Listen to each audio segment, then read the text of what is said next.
Welcome, everyone. I'm Ron Ackerman. I'm the director for the Institute for Public Health and Medicine at Northwestern University. I want to welcome you all today to the second presentation in a series that we have titled Translational Applications in Public Health. This is a mini-series in collaboration between the Institute for Public Health and Medicine and Northwestern University's Clinical and Translational Sciences Institute. I'm excited today to announce our speaker, Dr. Beth McNally. Dr. McNally is the Elizabeth J. Ward Professor of Genetic Medicine and Director for the Center for Genetic Medicine at Northwestern University's Feinberg School of Medicine. She's a cardiologist and a widely recognized expert in cardiovascular genetics. Dr. McNally joins us today to discuss findings from the ongoing SCAN study, Screening for Coronavirus Antibodies in Neighborhoods. Her presentation is titled Translational Applications in Public Health, the SCAN study and what genetics might teach us about COVID-19. I want to ask that if you have questions for Dr. McNally during her presentation, you are welcome to type them into the Q&A section at the bottom of your Zoom screen. Please do not use the chat function, as we will not be moderating this. We will try to answer all of the questions at the end, so please type them as you think of them. I also, in the event that I might forget about it, our topic today, which focuses on an aspect of the COVID-19 pandemic, will also be addressed in a series of other activities and presentations as part of a new CATS COVID symposium on November 19th and 20th. At some point during the presentation or toward the end, I may mention this again, and we'll put the web address where you can find out more about this symposium on the new CATS website. At this point, please join me in welcoming Dr. Beth McNally. Beth? Thanks, Ron, and it's great to be able to talk to everyone, and I hope everybody is well and coping with anxiety as best we can. So I'll try to distract you with some science for a little while. So I'm going to talk today about the SCAN study and what we are learning in the early days of genetics and COVID and where we plan to go with that information. So the overview is I'll be talking about the screening for coronavirus antibodies in neighborhoods. That is what SCAN stands for. We have three phases of this currently. The first phase was our validation, where we were just making sure that the test was working well and with positives and negatives and everything was behaving as it should be. The second part of it is what we call SCAN Chicago, and that was where we were reaching out to 10 different zip codes across Chicago, and we've now broadened that. And then a third phase is SCAN FSM, where many of you hopefully participated because we offered testing to on-site people. I'll follow up by talking about what we know, what we've learned so far about genetics and COVID-19, and then introduce you to our next concept, which is going to be NUgene, which is where we'll be reaching out to the NUgene biobank participants. So that's the overview. Just some of my disclosures. All of this is unrelated because this is COVID-related things that we'll be talking about today. So just a quick overview. I direct the Center for Genetic Medicine, and a number of people have asked, like, how did you get involved in doing COVID research? Because it is not my day job at all. But in some of my capacity of running the Center for Genetic Medicine, I oversee our NuSeq sequencing facility, which is superbly directed by Dr. Siquan Wang. And early in March, at NuSeq, which normally does all the research-based sequencing for across Northwestern's campuses, we realized pretty early in March that we were behind in terms of having viral testing, being able to set up to do the nucleic acid testing for the virus that causes COVID-19. And so we worked really closely with Northwestern Medicine to extend the CLIA certification over the NuSeq facility. And by the end of March, NuSeq was actually able to participate in helping do viral testing, which I really give Siquan a great credit, and his staff and some of my staff who helped do that. They really were able to help a lot. But as quickly as we were able to get all of that up and going, which took biosafety approvals and all sorts of things, we realized we were still quite behind in being able to offer testing, and that there were a lot of people who were being exposed to COVID-19 or SARS-CoV-2, the virus that causes it.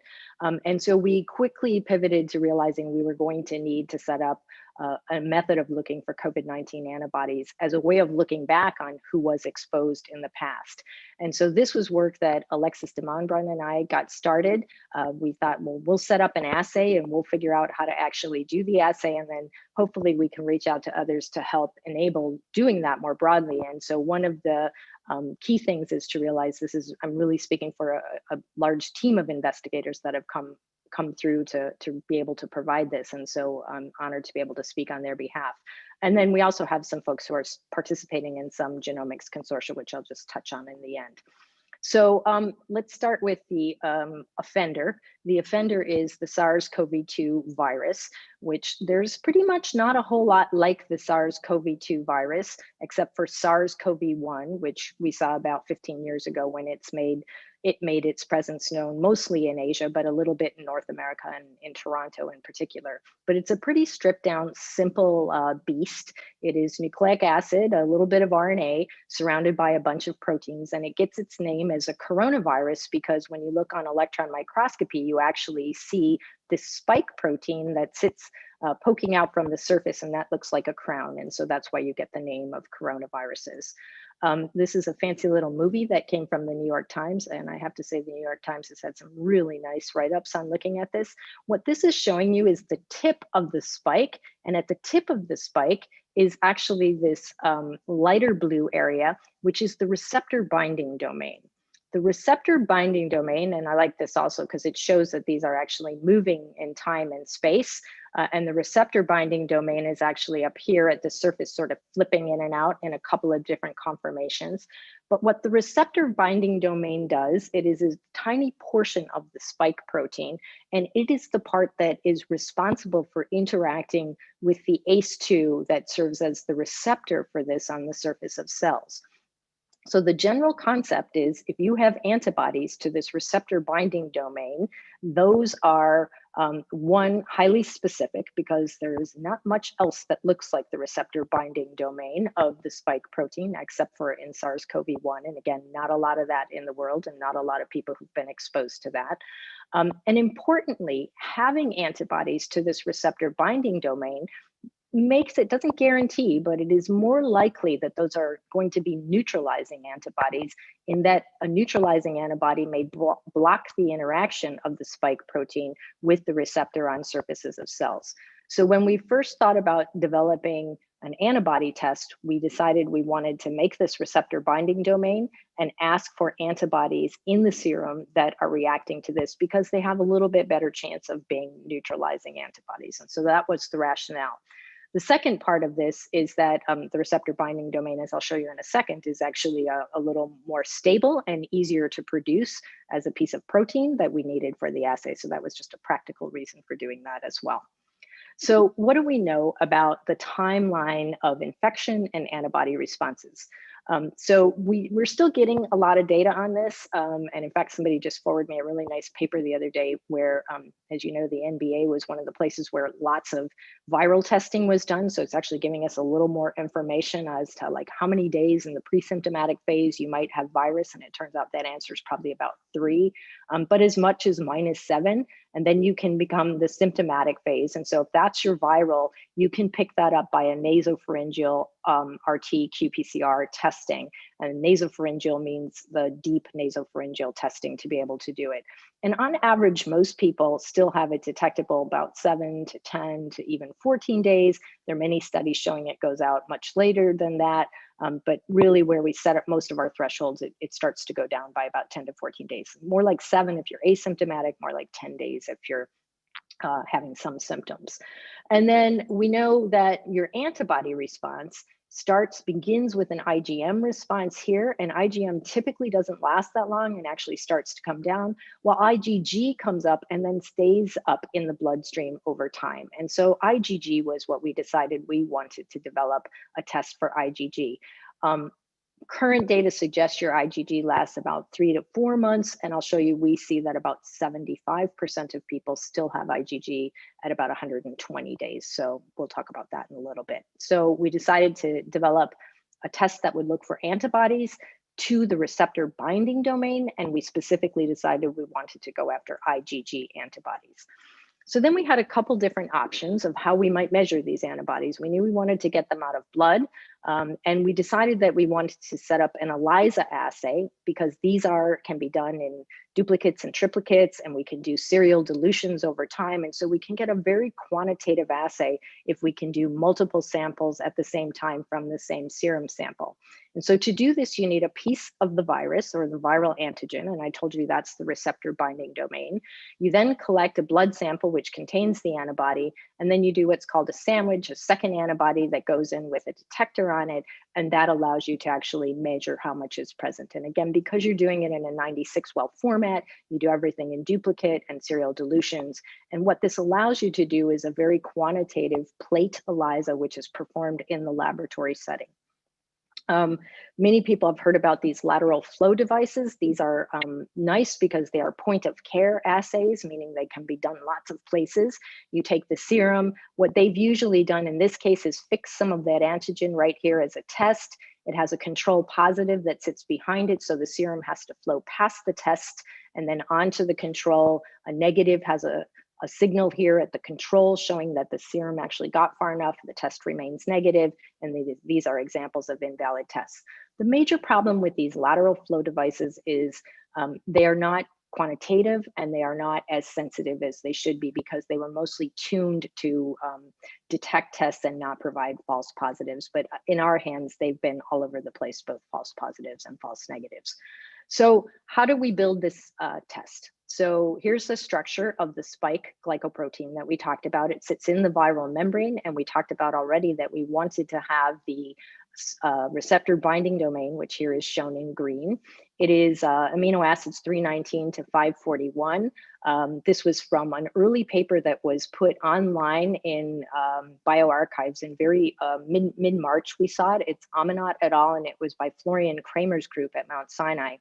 And I want to give great credit to Dr. Kramer because he really put this test together very quickly, made the plasmids available. We were able to contact his group, execute an MTA to get these plasmids in lightning speed, get some protein produced by an outside laboratory. And what we decided to produce was, in fact, this receptor binding domain, in part because here you see it produced very nicely, very stably, and a nice piece of the virus to be able to work with. So this is our production of the receptor binding domain. We see it's nicely pure, and it was done at an outside lab that we had the pleasure of working with. And again, they totally stepped it up for us to be able to get this done so that we could do this. And then Alexis de Monbrun and her team were able to actually show that this worked very well. And what's nice about this test is it actually has a positive control, which is called the CR3022 antibody. CR3022 is an antibody that was to SARS-CoV-1, to its receptor binding domain. And it's one of the only things where you would have cross-reactivity. And so by having an antibody with known very precise sensitivity that we can plot in micrograms per mil, we could then really say in this assay exactly what the affinity was in the antibodies we were detecting in someone's serum. So we had this up and working in the early part of April. We then realized, well, we needed to get our hands on some individuals who actually had COVID. We were not particularly interested in getting samples from those in the hospital because many of those people were very sick at the time. It was a complexity to do. And so instead we start reaching out to individuals in the community because in part we wanted to build a test that would work for testing the level of antibody in community levels of COVID. And I'll show you why that's important in just a minute. But the answer is that if you're in the hospital and you have COVID, you're sick enough to need to be in the hospital, your levels of antibody are much higher than a milder case that would exist in the community. And so we wanted to build a test that would work well for community levels of antibody. As we were getting this up and going, we were still very much relying on serum to do some of this. And so talking with Rich Tequila, and he said, you got to talk to Tom McDade. Tom McDade is up in Evanston. He's been doing dried blood spot tests for a long time, and you guys should work together and get this done. And thanks so much to Rich for doing that, because very quickly in mid-April, we were driving reagents back and forth between Evanston and Chicago and making sure the test worked exactly the same in Evanston as it does in Chicago, and that multiple hands were getting exactly the same results. And basically, we showed that there was an extremely good correlation when we had serum available from people as when we had a dried blood spot. So the same result we were getting in the serum, we could get from the dried blood spots. One of the hardest parts of doing these tests these days is that you have to have a truly negative control. And we were lucky that we had a bunch of samples sitting in the fridge from 2018 that we knew were negative because it was way before COVID ever happened. And so that's what we scored this against as our negative control. So highly specific, highly sensitive tests that worked off dried blood spots. So how do we do dried blood spots? If any of you have been on the SCAN study, there's actually a really nice video there that shows you how it works, but the principle is quite simple. We send you a kit like this in the mail, which has some gauze pads, some alcohol pads, a little lancet like this that you pull the top off of, this card, which is for collecting the blood spots, and of course you get a Band-Aid when you're done, consent form, and a return mailer that you have as well. And the beautiful part about doing dried blood spots is it can be done at home. It does not require people to come into the healthcare facility. So if you really want to get a community-based survey, you don't really want to require that people have to come into a healthcare facility because they may be unwilling to do that in the middle of a pandemic for good reasons. And so this test allows us to send the sample through the mail using regular postage. We learned all about things you can do in the USPS and the tracking systems that they have available. And I have to say kudos to our mail room here on the Chicago campus at FSM. They've been fantastic to work with and been really helpful to us every step of the way. And then we receive these back in just a plain envelope because all that's being sent back is the blood card itself, and that is completely safe to send in the US mail. So our validation phase was about 230 people. These were, again, just people we reached out to in the community. We had 30 confirmed positives, meaning people who had had COVID, who had had a nucleic acid nose swab to prove that they had COVID. And then we had about 200 people that we reached to just to start to see what we would see in the community. And when I say this is what we call our friends and family study, because essentially all we could reach out to in the early phase was just people we knew. The mean age range was similar between these groups, pretty broad age range on it. Females and males are shown here. And what we found all along is females are much more willing to participate in this type of research, which is quite interesting. And just gives you the days post-PCR test for those who were positive for COVID, just so you know when we're looking at it. So mean number about 28 days after they had COVID is what we're looking at here.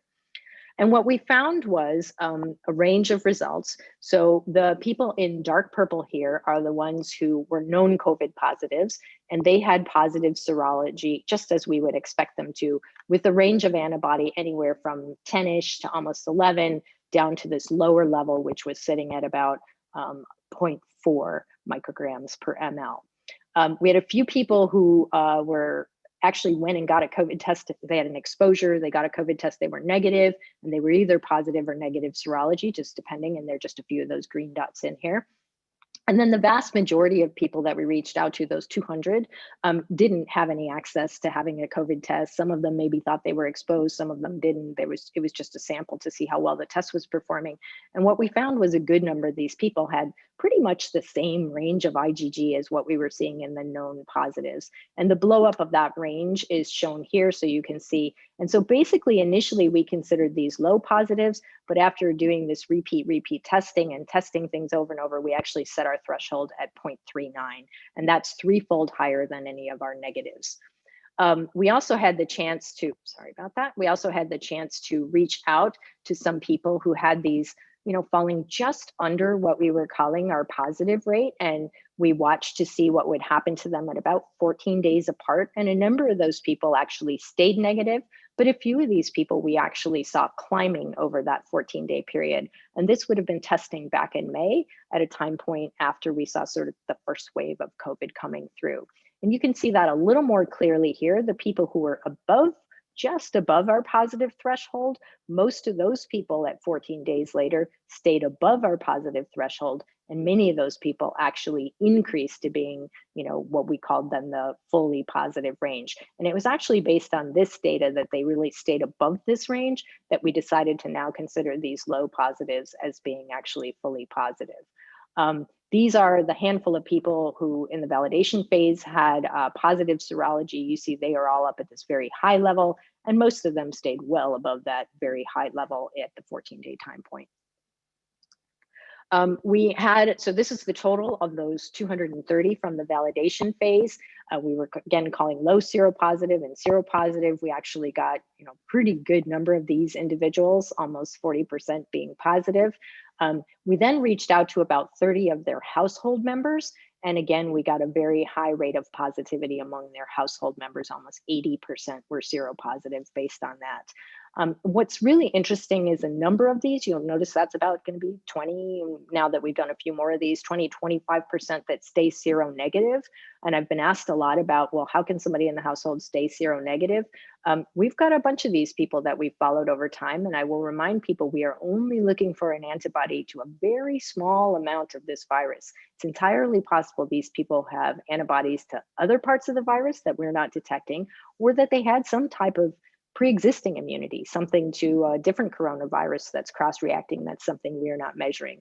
So my guess is that, if you want to go a little bit further with this concept, you would take this to mean that there might be about 20% of the population, maybe, that has some pre-existing immunity or a different antibody than what we're testing here.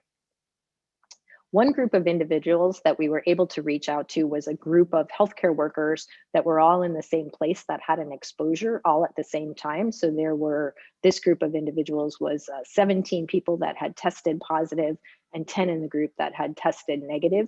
And so we were able to actually then compare, it was 17 that were positive. We went to this 10 of their household members from this same group that had actually been PCR negative. And among their 10 household members, they all remained seronegative. So if you were seronegative, you brought that home, your household stayed seronegative. On the other hand, if you were in this group of seropositive people, your household members were more likely to become seropositive. And so that brought us to SCAN. And so this is Brian Mustansky's team was fabulous. They put together this amazing website that allows people to come into the study. They go through a screener process, and then once accepted into the study, that takes them to a consent form, a full questionnaire, and from that, it triggers a set of information that comes to the group over here at the Center for Genetic Medicine, where then we can pack up blood kits and ship them out to people. So this is now where we've involved many other people in being able to get this going. And at this point, I think we've done about 6,000 have been sent out at this point. That was even as a couple of weeks ago, so we might be getting closer to 7,000 kits that have been sent out at this point in time. So our first study that we kicked off was Scan Chicago. And our idea here was to measure serology in paired zip codes. And so we selected 5 pairs of zip codes. And this is an example here. A and B is West Rogers Park and Edgewater. And part of why we picked these zip codes is because the rates of COVID positivity in these pairs of zip codes were pretty different from each other. And so we were going to ask whether the serology, the amount of antibodies, was very different in these neighborhoods, paralleling what we were seeing based on the COVID testing. And that analysis is actually still ongoing, but we decided to reach out. Our first goal was to get to 1,000 people in these 10 zip codes. Our next study was SCANSFM, where we decided to reach out to all the people at Feinberg.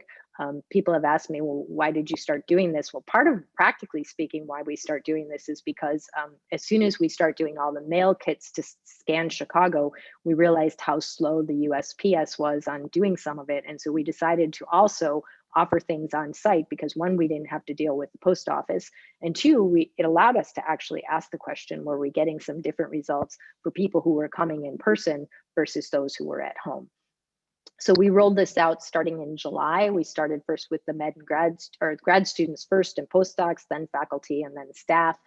We sent out invites to about 5,500, more than 3,000 kits went out, and many are still being processed. And mostly this was collections through July and October, although I'll tell you, I was just downstairs and we're still collecting kits. On-site distribution is in the Simpson Query lobby at a very specific designated time, which I know limited some people's participation, but we had to do that to keep crowds from forming in Simpson Query. And then the card is sent back to us in the SCANSFM mailbox, which sits in the Simpson Query lobby.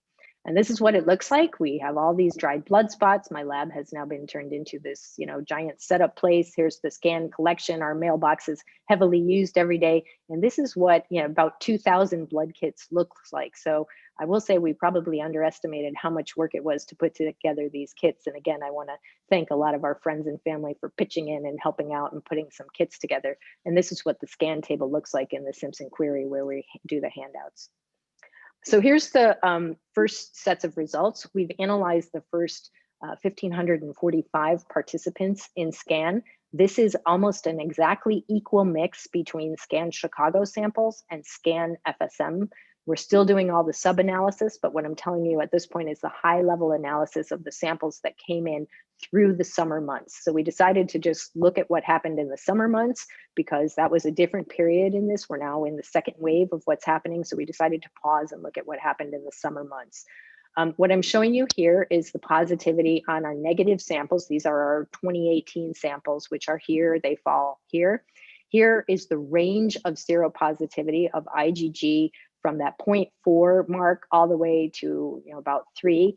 If you actually had COVID-19, this is the range, in other words, you had a nucleic acid test that proved you had virus. We see a slightly higher range of virus, but overall it is quite overlapping between the amount of virus that we see among our community and FSM acquired samples. And I'm not showing you, basically every single person, well, I should say 97% of people with COVID will have a positive test on this IgG. That's also depicted in this way, which is again just showing you the means. What is the mean IgG? So our here's our negative samples. Here's our scan seronegatives, 1,239 negatives. They look pretty similar to our negatives from pre-COVID era. And then here's our seropositives. We have 306 individuals. Their mean is here. And then if you're in the hospital, you have a much higher level of COVID-19. And this is fundamentally the problem with a lot of the clinical tests because many of the commercially available tests for antibodies are really tuned to detect the level of antibody that you get if you've been in the hospital. So many of the commercial tests for antibodies were built at a time where they reached to the hospital, they used those as their positive controls. And so they set their threshold much higher than we did. And again, we set our threshold here because again, it's well higher than what we got off our negative. So we're very confident this represents a positive test. But the issue is this is just a more sensitive test. And in being a more sensitive test, it is also highly specific because we are only looking for antibodies to the receptor binding domain. We then took the scan sample and we divided it among people who were called essential workers, meaning that they were out of the house in the springtime when a lot of Illinois and Chicago was on a shelter-in-place order. And it were individuals who were going out, possibly taking public transportation, but certainly exiting the house to get to work and different things like that, versus people who were in what were called non-essential jobs. I don't particularly like these terms, but that's the terms. And what we found, what was really interesting is that the seropositivity is essentially identical whether you were an essential worker or a non-essential worker. And that's probably because this is representing a survey that we did over the summer. And so what happened is probably as more people went out, just the seropositivity got to about just under 20%. And I will point out that this just under 20% number is actually equal between what we got in Scan Chicago and what we got in FSM. There's really not any difference between the seropositivity between FSM and Chicago. I'm very surprised, and yet I find that very interesting. And then yesterday, there was a paper published in Nature from Dr. Kramer's group at Mount Sinai, where they published a very large survey of patients coming into Mount Sinai over the spring and a little bit into the summer months in New York City, and they're getting almost exactly the same 20% seropositivity. So I think there's a lot to be learned here, which is that certainly that first wave seems to have produced about 20% of the population being seropositive. And that what we're getting here in Chicago is not all that different than what we're getting in New York City. We've had the opportunity to collect some samples over time, starting through June, bringing some people into late August. And what we've learned from this group of individuals, here's the range of days afterwards, 73 to 166 days. 75% of individuals who are seropositive remain seropositive after 120 days. And so that means 25% are now falling below that threshold of positivity.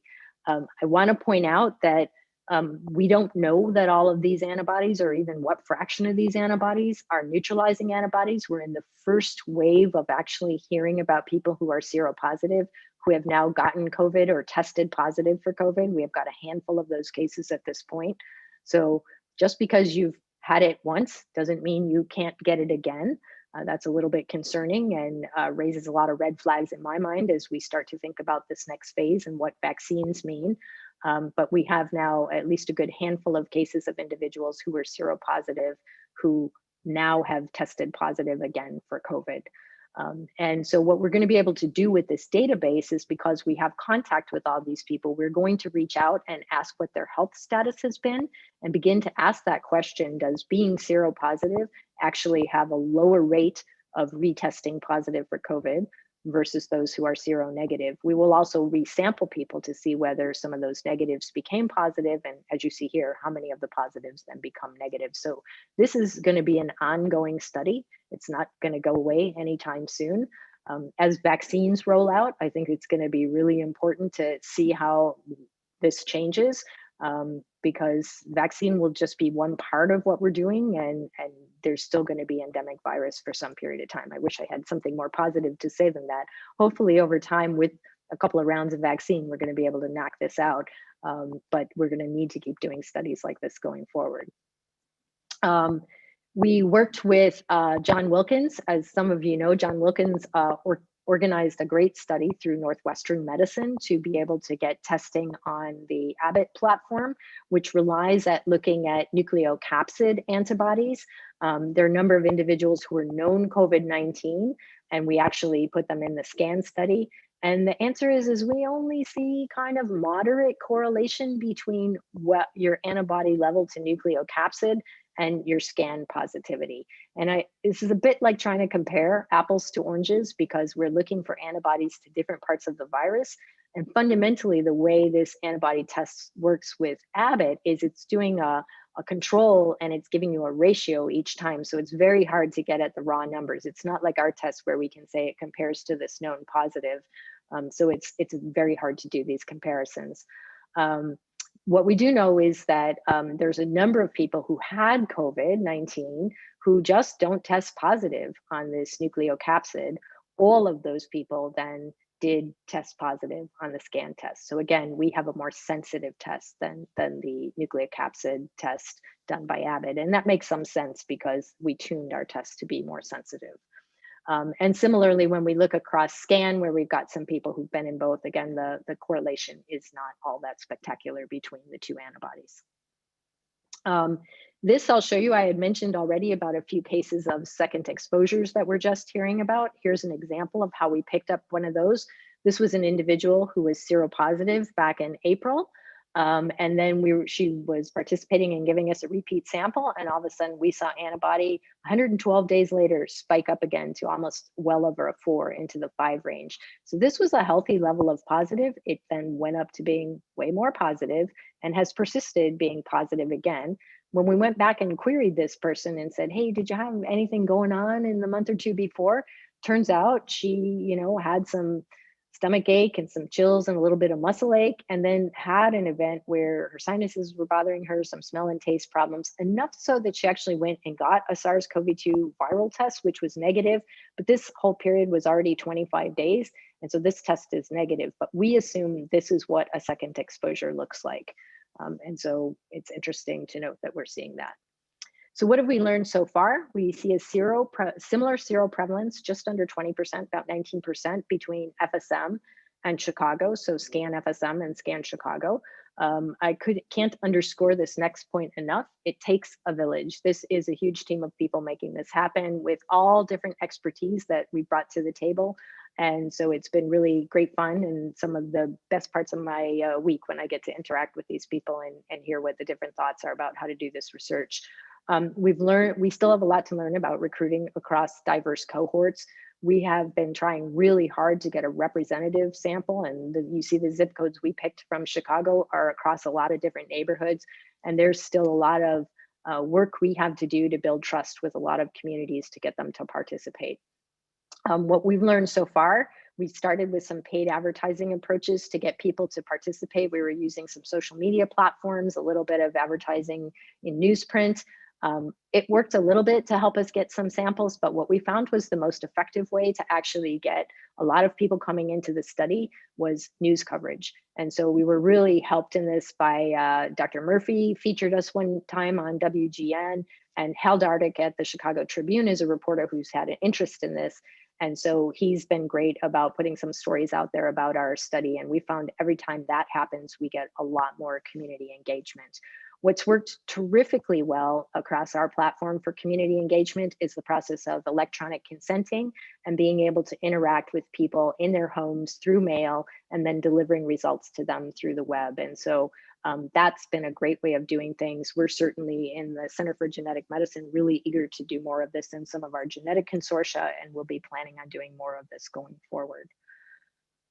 This is an example of our paid advertising, and we all found this particularly amusing that the day we did paid advertising in the Chicago Sun-Times, they actually featured our paid advertising immediately next to this headline on the day that the president and his wife tested positive. And that was just pure coincidence that that was the day that we happened to do the advertising, but did help us get some participants coming from some good communities. So what's next?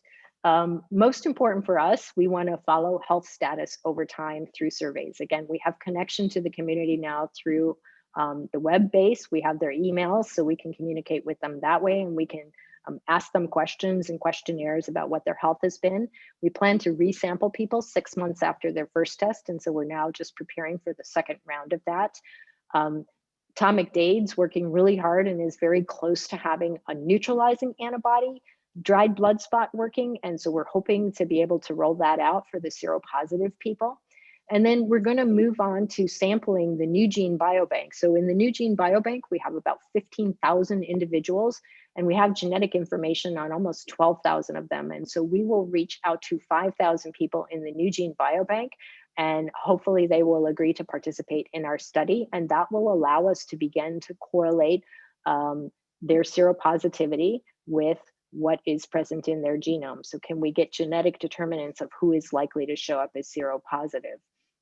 We are also, the NUgene biobank participants we have their DNA sample and much genetic information on them. We are also connected to their electronic health record through the EDW. So we think this is a powerful platform for understanding some of the asymptomatic exposure and seropositivity, as well as some of the symptomatic positivity that's happened out there. And so in just the last little bit, I'm going to tell you about work from others, what we've learned about genetics and COVID so far.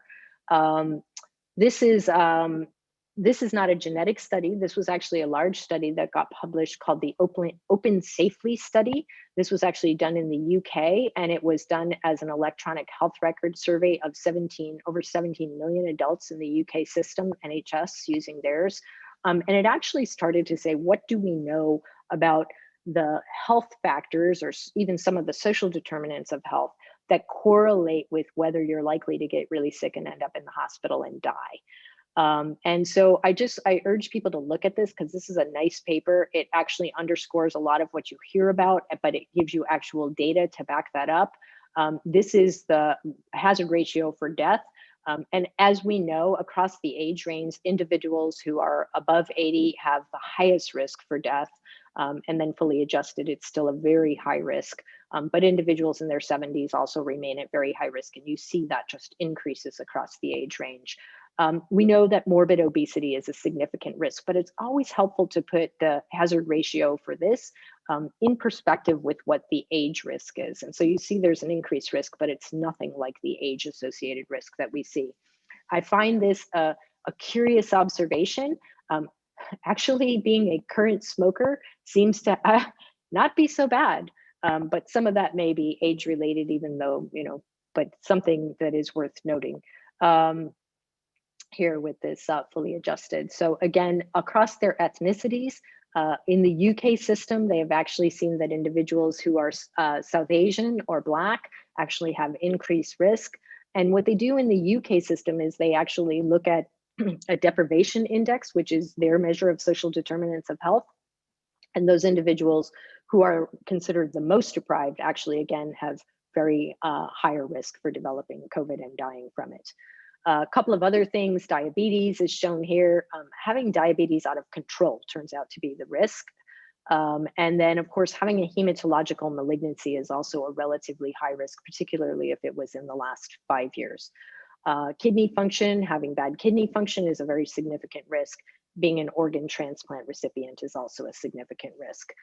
So another study that was published in the New England Journal of Medicine in June was a large consortia of genetics. This was from Italian and Spanish hospitals, looking at a cohort of about 1,500 patients and a larger number of controls, and doing genome-wide association study, looking for genetic determinants that associated with having severe COVID-19, specifically with respiratory failure. What popped up on this is the ABO blood group, which has been seen in a number of studies, not just genetic studies, because obviously you can type that in other ways. But interestingly, this chromosome 3 locus, which contains this series of genes, came up as being significantly associated with being more likely to have severe COVID with respiratory failure. So it's telling us that there is a genetic predisposition to who gets very sick. At this point, this is still the trillions of dollar question, which is to understand of, if it's 100 people who get COVID, the one person who gets really sick, can we identify who that person is so that we can best protect those individuals? So I told you already, age is part of it, comorbidities is part of it, social determinants of health is part of it. And this tells us that genetics is actually part of that process as well. What's really interesting is that little region of chromosome 3, it turns out in this work by Zeberg and Svante Pabo, actually turns out to be derived from Neanderthals. Some of you know that humans intermingled with Neanderthals, and so there are bits of the Neanderthal genome that is present in many individuals. And what they found is that, in fact, this same exact region of chromosome 3, I'm showing you some of those same genes that we picked out before, actually have a Neanderthal origin, which has very interesting implications. A couple of these genes are actually looked to be involved in as like solute carriers and things that might, they're actually expressed in the gut. But they could have expression in other tissues where, again, it might be changing solute, it could be changing pH, which might have something to do with how well a virus gets in or out of a cell. But the mechanism of how any of this acts is purely conjecture at this point, and there isn't enough data to know how and why this acts. What we do know is that chromosome 3 risk allele, that is Neanderthal derived, is heavily present in South Asia, not necessarily Southeast Asia, but in South Asia, bits of it here in Australia, present in Europe, and not quite as present in the US as it is in some of those places. So that's just the worldwide distribution of where we see that. There was a couple papers that came out in Science not too long ago, where they actually started to look at some rare variants that associate with interferon-based immunity. And they found that individuals who had loss of function mutations in these interferon pathway genes were more likely to have very significant COVID. It accounted for about 3.5% of the patients that they saw. But this was a candidate gene approach. This wasn't necessarily taking a genome-wide approach, but very interesting nonetheless for the biology that it suggests, which is abnormalities of interferon. There was a second paper alongside this that showed people that had antibodies that interfered with this pathway also seemed to be at risk for getting life-threatening COVID. And so that whole idea was laid out here, that these individuals who have disruption in this pathway, even through genetics or through acquired immunity problems, are more likely to get severe COVID. And so what's our plan? How are we going to approach this? As I told you, our plan is to reach out to our participants in the NUgene biobank. We're going to start by reaching out to about 5,000 individuals. So far, we're getting about 50% participation in the study. So we're hoping we get that number. And from that, we should see about 20% seropositivity. And that should give us a reasonable genetic sample that we can then begin to ask what are the determinants of having seropositivity or not. And that will be very helpful for us going forward to try to figure out that part of the process. But we'll also have a nice set of genetic data that we can then participate in some of these larger consortia as well. We belong to the Electronic Medical Records and Genomics Consortium, which is called eMERGE. And there are some efforts ongoing through eMERGE where we're going to do some COVID-related phenotypes, and that will get us to a broader sample where we can do potentially 25,000 individuals. And again, maybe collaborate with some of these groups in being able to do that. That is going on right now. We are now in the fourth phase of eMERGE. These are the current eMERGE sites. And eMERGE is really a whole across the board where we work everything from with the community, doing their genomics, integrating with their electronic health record, and looking at outcomes across the board. So this is a very nice platform, and being able to work in this platform will hopefully let us take our results beyond Chicago. We're in the fourth phase of eMERGE, which is years 16 through 20 on it right now. And this current phase is very focused on polygenic risk scores, but we'll be able to put some COVID phenotypes in with this study as well. I just want to, in the last 2 minutes, tell you about what we've done so far. We have done we've actually done 1,200 whole genomes through NUgene. And what we did was one opportunity to do a very balanced group of whole genomes, where it was about a quarter of African ancestry, a quarter of European ancestry, a quarter Hispanic ancestry, and a quarter of mixed ancestry. And the way we do that in NUgene is by asking what people's grandparents are. So it's a very thorough way of asking what people's ancestry is. What we see when we look across the ancestry, how does self-reported race compare with genetic ancestry? This is what people of European descent, it is a tightly interrelated group without a lot of diversity. But what we see is that Hispanic individuals are really across the spectrum, very diverse cohorts of African and mixed ancestry. And we see what other people have seen in their groups, which is that if you are of African ancestry, you have more variants that differ from the referent genome than people of European ancestry. And so this is why it's so critical to have, from a genomics component, to have a diverse sample, not just for the social determinants of health, but also for this genomic sample, to make sure that we're really representing what our population looks like. This was work from Tess Pottinger, where she actually aligned the genetic ancestry in our NUgene genomes across the 1,000 genomes. And the take home from this is that we see the exact same genomic diversity in our data set here in Chicago that you can see in the 1,000 genomes. So that means our sample that we work with here in Chicago actually has applicability beyond Chicago. We are a very diverse community here in Chicago, and we can really study that very well. This was the loss of function in the interferon genes, just following that same map. It was actually more in those of European ancestry where it was being observed, and then some of this group as well. And so a little plug for genetics. It's more than 30 million people have participated in some type of genetic testing. Most of that is at-home ancestry tests. And so we have a lot to learn about how to work with communities this way. It works very well. You can reach out, you can collect DNA in the home, and you can bring it back in and study it in the laboratory. And a small plug for the All of Us program, which is doing this on a very large scale. And most of you know, we are a site here, and this will be collecting 1 million people. And I urge people to participate in All of Us. And so with that, I'm going to stop. This is just from our day in June when we had our acknowledgement and important statement about Black Lives Matter in June at Northwestern. And my conclusions are we've learned a lot through doing this study. We have more to learn. We learned web engagement works really well. E-consenting works really well. Outreach, we still have more to go, but we're getting better at it. But I know we have a lot more to go. Seropositivity from the summer months in Chicago and FSM is sitting at about 19%. No real difference between the group of people that participated by mail and those who actually came on site to collect their samples. And we have plans going forward for resampling, looking at 6-month time points, looking in households, and participate, hopefully getting our biobank to participate as well. And for any of you who participated in SCAN, we thank you and hope you'll continue to participate with us. And with that, I'm going to stop, and hopefully I've left some time for questions. Wonderful. Thank you, Dr. McNally. Oh, let me do this part first, though. I forgot this. This is the amazing team I'm talking about. So Rich DeQuilla, Brian Nastansky, all of his team, Crystal, Rana, especially Dan. He's been working crazy hard getting all this done. Tom McDade's group, Alexis, and the team here at the Center for Genetic Medicine. And we've been lucky enough now to get some support for this. We got started with some donor funds, and now we've got some funds from NewCats, a NewCats supplement, National Science Foundation, and other NIH support. And this is what we look like every Tuesday. So now I'll do questions. Wonderful.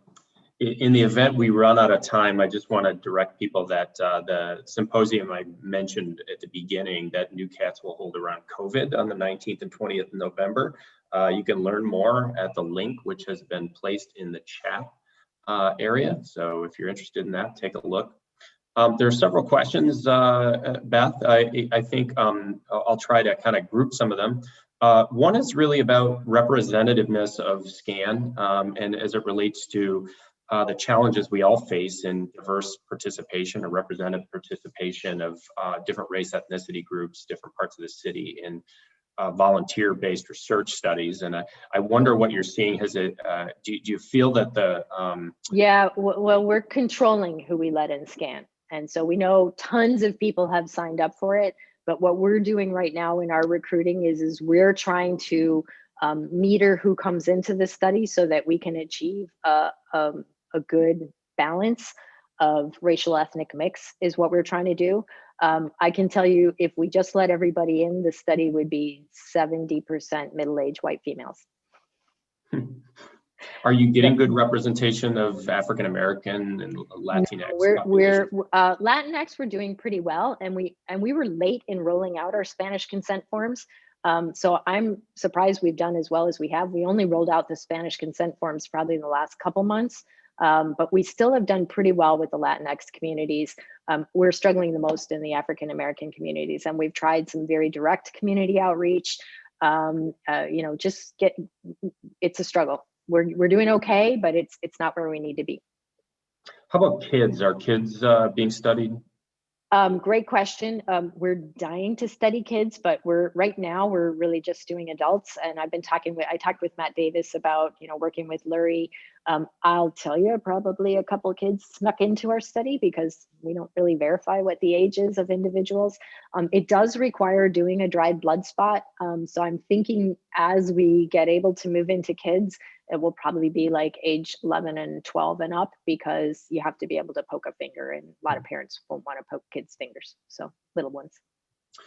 Yeah, and this may be somewhat related, but you mentioned household contacts as definitely a high risk. Are there other dynamics there, like whether there are kids in childcare or the type of family dynamic that you're learning about? Yeah, so all of that analysis is ongoing right now. This is just the high level first look at what the seropositivity looks like. And we've asked all those questions. If anybody's done the questionnaire, we ask about, are the kids at home? Were the kids going to school? Are they in daycare? So we'll be able to get that. The very high level analysis that's happened at this point seems to be the more people in your household, the more likely there is seropositivity.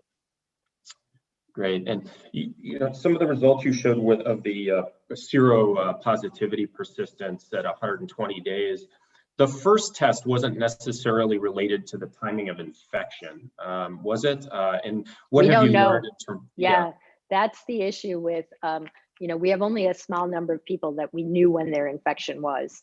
Most of our study has been like, the cross-sectional analysis of are you seropositive? So we don't know when it started.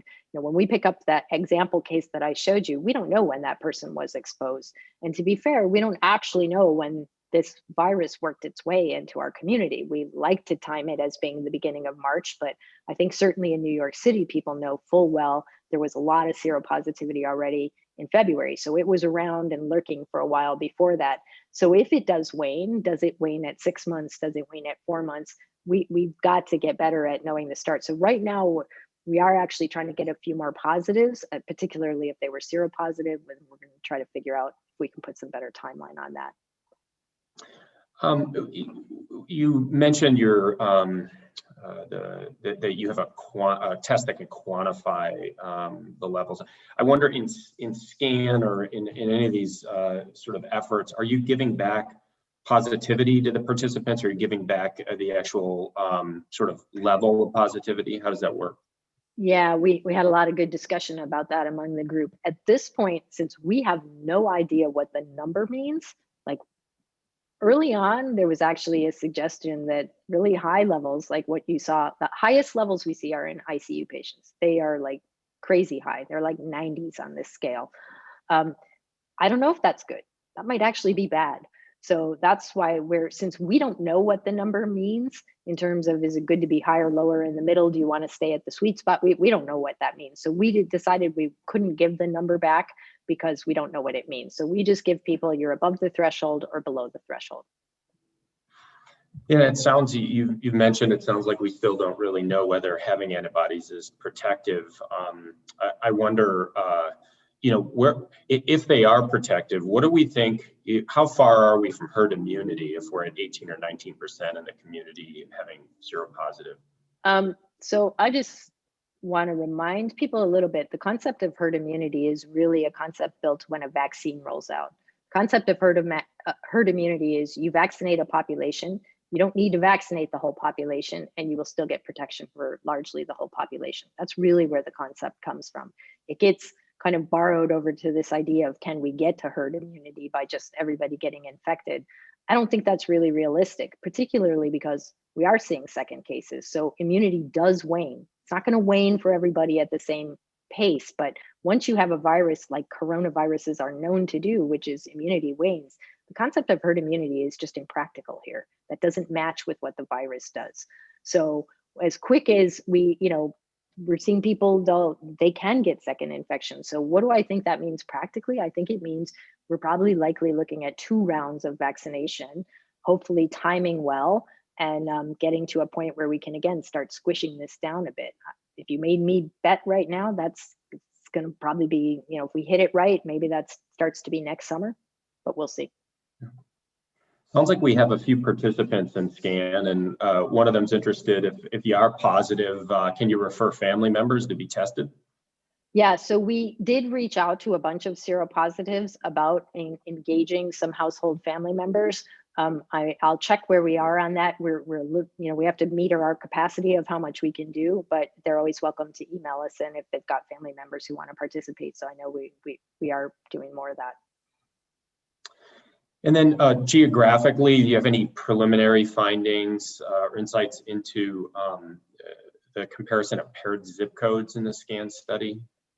At this point, it doesn't look like there's a clear correlate of if you had a higher COVID positivity, that you have a higher seropositivity. And that may be because our time frame of looking was, again, over the summer, and things just sort of spread more. We'll see. But honestly, the analysis is still in the early phase of trying to do that. Okay, we got a couple minutes left. There's a couple technical questions. One is just, as you get these, the home collection of the blood spots back, how's that going in general in terms of, are there high rates of improper collection and other problems where you have to discard specimens?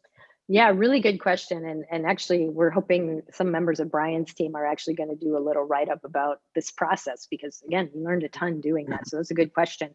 Most of the time, it works pretty well. We've only had a really tiny number, couple.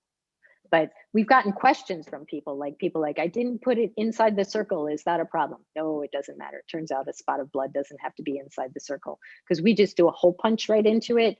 And so I would say, it's most, I don't know, I'll have to get the exact number, but I think almost all of them have been usable.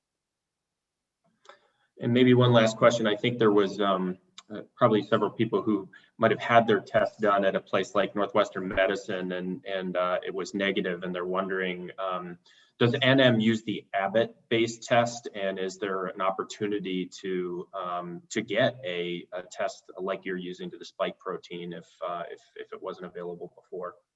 Yeah, we do have a few people who've been in both studies. I have to say, when we rolled out SCANSFM, our intent was to really try to offer something to FSM that was not the people who had the opportunity on the NM side, because we thought, well, they already had an opportunity on the NM side. And so right now we've mostly just been limited by capacity, that, you know, there's only so many tests we can actually perform. We're human, and so we reach our capacity pretty easily. So I apologize if we're not able to offer it to everybody. That's great. There were just a few more questions. I think we're going to have to stop. We're at the top of the hour. We'll try to give those to Dr. McNally, and if we're able to answer them, she can send answers along. I want to thank everybody again for participating today, and I particularly want to thank Dr. McNally. It was just a wonderful presentation. We thank you for doing this with us today. Great, and I hope everybody's well. Thank you.